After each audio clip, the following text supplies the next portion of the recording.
Assalamualaikum warahmatullahi wabarakatuh. Perkenalkan, nama saya Nabila Nursaninah, NIM 146, kelompok 074 KKNT AKB UMP. Dalam kesempatan kali ini, saya akan membahas mengenai materi etika batuk dan bersin. Lalu, mengapa sih kita harus menutup mulut saat kita batuk dan bersin? Karena penyakit pernapasan seperti influenza, TBC, SARS bisa menular lewat batuk atau bersin. Sehingga penyakit tersebut bisa merebak dengan sangat mudah di kawasan yang ramai. Saat kita batuk, air liur, virus banyak ikut keluar dan menyebar sekitar kita tanpa kita sadari.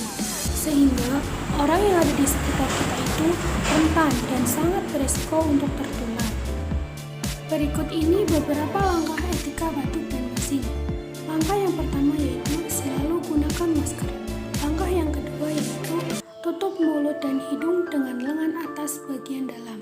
Langkah yang ketiga yaitu tutup mulut dan hidung dengan tisu. Dan langkah yang keempat yaitu jangan lupa membuangnya di tempat sampah.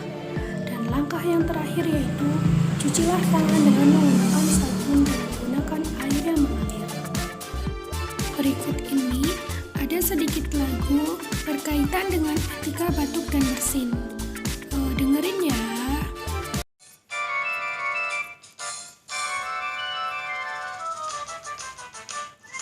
Hei kawan, jagalah kesehatan.